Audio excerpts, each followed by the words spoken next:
وما لنا ألا نتوكل على الله وقد هدانا سبلنا ولنصبرن على ما آذيتمونا وعلى الله فليتوكل المتوكلون.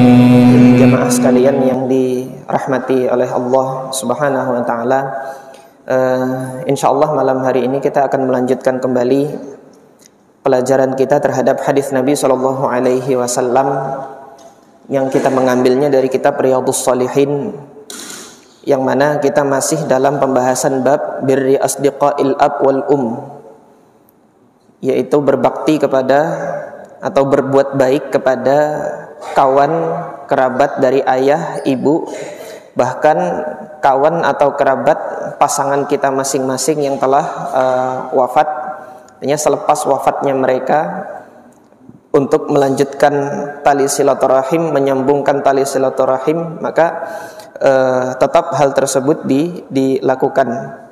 Malam hari ini insyaallah kita akan mempelajari hadis Aisyah radhiyallahu anha yang menceritakan tentang bagaimana Nabi sallallahu alaihi wasallam melakukan perbuatan baik kepada kerabat-kerabat dari istri beliau yang tercinta, yaitu Ibunda Khadijah radhiyallahu anha. Adapun hadis yang akan kita bahas malam hari ini adalah hadis Aisyah radhiyallahu anha. Al-Imam An-Nawawi rahimahullah mengatakan wa an Aisyah radhiyallahu anha, diriwayatkan dari Aisyah radhiyallahu anha, qalat, beliau mengatakan, ma ghirtu ala ahadin min nisa'in nabiy sallallahu alaihi wasallam ma ghirtu ala Khadijah radhiyallahu anha. Aku, kata beliau, tidak pernah cemburu terhadap istri-istri Nabi sallallahu alaihi wasallam melebihi cemburuku terhadap Khadijah radhiyallahu anha. Wa ma ra'aituha qattu, padahal aku belum pernah melihat dirinya sama sekali. Belum pernah ketemu, belum pernah melihat.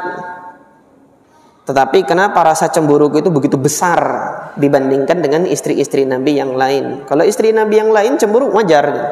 Banyak Aisyah radhiyallahu anha cemburu kepada terhadap istri-istri Nabi sallallahu alaihi wasallam yang lain, terutama pada Zainab bintu Jahsh, yang mana pada saat itu Nabi berada di rumah Zainab dalam waktu lama, minum madu di rumahnya Zainab, hingga kemudian beliau merasa kesal, akhirnya membuat suatu kesepakatan kepada Hafsah, nanti kalau Rasulullah datang entah ke rumah saya atau ke rumah kamu, tanyakan, engkau habis makan buah maghafir ya? Kok baunya seperti bau buah maghafir? Mesti nanti Rasulullah akan ngaku kalau dia akan telah minum madu. Telah minum madu di mana? Di rumahnya Zainab. Ternyata benar dilakukan seperti itu. Iya, aku tadi minum madu di rumah Zainab dan aku tidak akan minum lagi. Rasulullah ketika mengatakan demikian, maka Allah turunkan kalamnya di dalam Al-Quran surah At-Tahrim, itu ayat yang pertama. Wahai Nabi, ya ayuhan Nabi, lima tuharrimu ma ahallallahu lak. Kenapa kok engkau itu mengharamkan apa yang telah Allah halalkan kepada engkau gitu. Tabtaghi mardata azwajik, hanya gara-gara ingin meraih keridhaan istri. Kebalik, suami cari ridho istri itu kebalik. Istri yang harusnya minta ridho suami. Hanya untuk mencari keridhaan istri, kamu berani-beraninya mengharamkan apa yang telah Allah halalkan, yaitu madu gitu kan. Nah, di sini hendaknya seorang hamba mencari keridhaan Allah Subhanahu wa taala. Nah, kemarin ucapan selamat Natal itu cari keridhaan siapa? Kebalik. Cari keridhaan makhluk, itu yang seperti itu. Cari keridhaan penganut agama lain, udah enggak usah diucapin, selesai gitu kan. Ini masalah kita mencari ridho siapa gini. Nah, ini Allah Subhanahu wa taala tegur. Ini salah satu cemburunya Aisyah radhiyallahu anha. Dan di riwayat yang lain ketika Nabi sallallahu alaihi wasallam pernah berkumpul, jadi kan kebiasaannya istri Nabi itu berkumpul di rumah yang Rasulullah berada pada gilirannya. Misalnya kalau malam itu Rasulullah berada pada giliran Aisyah, maka nanti istri-istri Nabi itu di malam hari setelah sholat maghrib itu berkumpul di rumah Aisyah. Besok kalau gilirannya di rumah Ummu Salamah, mereka nanti di rumah Ummu Salamah. Demikian berkumpul sampai nanti selesai sholat, tiba waktunya istirahat, mereka pulang ke rumah masing-masing. Dan Rasulullah bersama dengan istri yang menjadi gilirannya pada malam hari itu, yang mendapat gilirannya pada malam hari itu. Suatu ketika berada di rumah Aisyah radhiyallahu anha, dan pada malam hari tidak ada penerangan. Ketika salah seorang istri Nabi datang, yaitu Zainab bintu Jahash datang, disangka oleh Rasulullah dia adalah Aisyah, maka dipegang dan hendak dipeluk oleh Rasulullah. Teriaklah Aisyah gitu kan, innaha Zainab, itu Zainab gitu kan. Nggak terima Aisyah kalau malam hari itu Rasulullah mau menyentuh Zainab gitu kan. Maka ya Zainab juga colot gitu kan.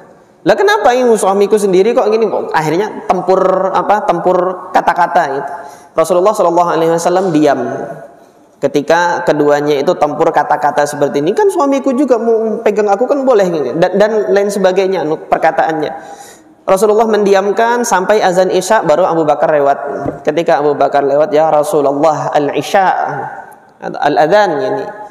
Sudah azan wahai Rasulullah, ayo kita berangkat Isya. Kalau mereka nggak mau diam, ini uhthu ala afwahihinna turab, sumpel itu mulut mereka dengan pasir kalau nggak mau diam gitu. Ketika Abu Bakar ngomong demikian, baru Aisyah diam. Bapak aku di luar. Ya, Rasulullah pergi. Nah, ini menunjukkan bahwasanya kecemburuan seorang istri gitu kan terhadap istri-istrinya yang lain itu adalah hal wajar dan bukan perkara yang dicela di dalam syariat. Faedah ini disampaikan oleh Al-Imam Al-Qadhi Iyad rahimahullah, sebagaimana dikutipkan oleh Al-Imam An-Nawawi dalam syarah Sahih Muslimnya.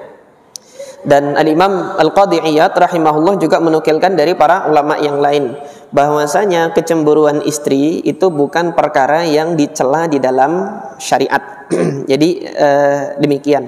Nah, untuk Khadijah radhiyallahu anha, begitu besarnya kecemburuannya siapa? Aisyah terhadap Khadijah radhiyallahu anha. Apa ini? Berarti ini kan istri Nabi yang benar-benar istimewa di sisi Nabi sallallahu alaihi wasallam. Belum pernah dilihat, sudah besar cemburunya. Gimana kalau Aisyah itu melihat gitu loh. Nah, di sini disebutkan oleh Bunda Aisyah sebab kecemburuannya kenapa? Walakin kana an-nabiyyu sallallahu alaihi wasallam yukthiru dzikraha. Ini gara-gara Nabi sallallahu alaihi wasallam sering nyebut-nyebut dirinya. Wa rubbama dzabaha syata. Terkadang Rasulullah itu nyembelih kambing. Thumma yuqatti'uha a'dha'an, kemudian dipotong-potong anggota tubuh kambing itu, dagingnya, tulangnya dan lain sebagainya dipotong-potong oleh Nabi. Thumma yab'atsuha fi sada'iqi Khadijah, kemudian mengirimnya kepada teman-temannya Khadijah. Sampai sebegitunya gitu loh. Ya, cemburulah Ibunda Aisyah radhiyallahu anha melihat ini, padahal beliau sudah wafat. Ketika beliau sudah wafat kok sampai seperti itu, Rasulullah sallallahu alaihi wasallam berbuat baiknya terhadap istrinya yang pertama ini gitu loh.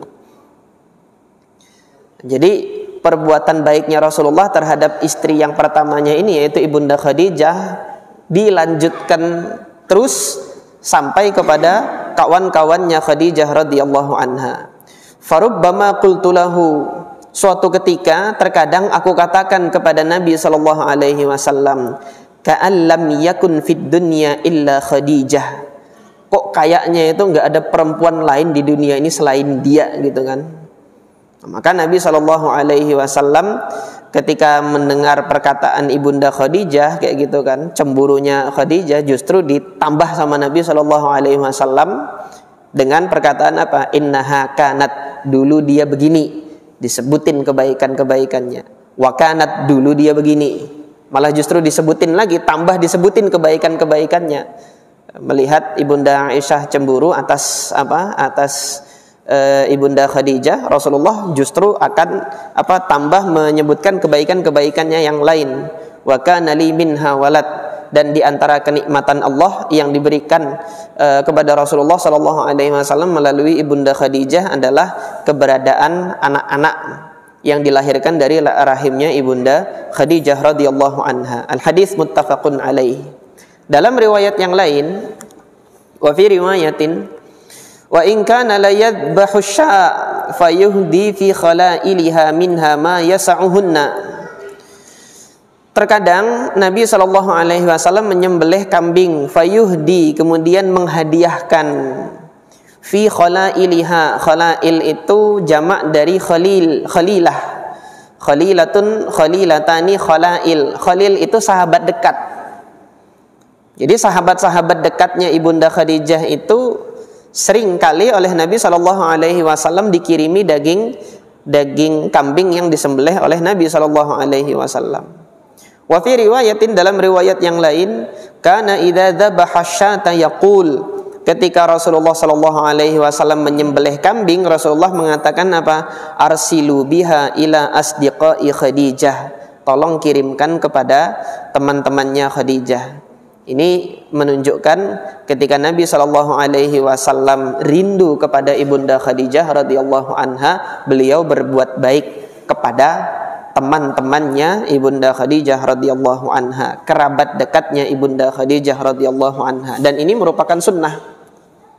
Jadi bagi siapapun di antara kita, nanti mungkin antum punya orang terkasih yang sudah Allah panggil terlebih dahulu, ketika mengingat mereka dan kita rindu, ya tidak perlu larut dalam kesedihan, tetapi lihat ada nggak kerabatnya yang masih hidup, sahabat-sahabatnya yang masih hidup, lakukan kebaikan kepada mereka, sambung silaturahim kepada mereka. Demikian sunnah ini mengajarkan kepada kita, kalau kita sedang merindukan seseorang yang telah dipanggil terlebih dahulu oleh Allah Subhanahu wa taala.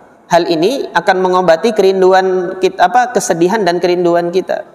Maka berlarut-larut dalam kesedihan dengan ditinggalnya diri kita oleh orang yang kita kasihi, oleh orang yang kita sayangi, ini merupakan perkara yang oleh syariat itu sebenarnya tidak dibenarkan gitu. Ketika kita berlarut dalam kesedihan, kemudian menghalangi kita untuk melakukan perbuatan-perbuatan baik. Nah, tapi hendaknya kita selalu melakukan perbuatan baik, menyambung silaturahim kepada kerabat-kerabat orang yang kita kasihi, yang sudah dipanggil oleh Allah terlebih dahulu. Kita lakukan kebaikan kepada mereka. Karena mungkin di majelis yang lalu pernah saya sampaikan, sejatinya perpisahan kita di dunia ini kan bukan perpisahan untuk selamanya. Ketika orang yang kita kasihi Allah Subhanahu wa taala panggil dalam keadaan beriman, maka kita hendaknya berhusnuzon, kelak suatu saat Allah akan mempertemukan kita kembali di surga. Ini hendaknya kita perkuat husnuzon kita kepada Allah Subhanahu wa taala. Dan kita terus berharap kepada Allah nanti juga akan dipanggil oleh Allah dalam keadaan beriman, hingga nanti Allah Subhanahu wa taala kumpulkan kita di dalam surganya. Ini perpisahan di dunia. Tapi perpisahan yang harusnya kita takutkan itu perpisahan kalau Allah meletakkan satu hamba di surga, satu hamba di neraka, itu nggak akan pernah ketemu lagi. Waliyadzubillah. Kita mohon kepada Allah Subhanahu wa taala untuk dilindungi dari perkara yang seperti ini. Maka jangan terlalu berlarut dalam kesedihan, perkuat kembali husnuzon kepada Allah Subhanahu wa taala, bahwasanya kelak suatu saat Allah Subhanahu wa taala akan mempertemukan kembali diri kita dengan orang-orang yang kita kasihi itu selama mereka wafat dalam keadaan beriman. Dan kita upayakan pula dan kita minta kepada Allah agar masing-masing dari kita nanti diwafatkan dalam keadaan iman juga. Wa fi riwayatin, dalam riwayat yang lain, qalat istadzanat Halatu bintu Khuwailid. Suatu ketika Halah bintu Khuwailid, saudarinya Khadijah bintu Khuwailid, izin untuk masuk ke dalam rumah Rasulullah sallallahu alaihi wasallam. Ada suatu hajat, ia ingin bertemu dengan Rasulullah sallallahu alaihi wasallam. Fa'arafa istidzana Khadijah, maka Rasulullah mendengar dan mengetahui ini seperti suaranya siapa? Seperti suaranya Khadijah. Fartaha lidzalik, Rasulullah langsung mencurahkan perhatiannya. Ini Khadijah datang gitu kan. Seakan-akan Khadijah datang. Ini saking rindunya Nabi SAW dengan Khadijah. Jadi kerabatnya itulah yang mengingatkan Rasulullah kepada dirinya. Nah, setelah tahu Allahumma Halah bintu Khuwailid, ini hanya Halah bintu Khuwailid, bukan Khadijah. Nah, ini yang menunjukkan kerinduan Rasulullah SAW terhadap Khadijah.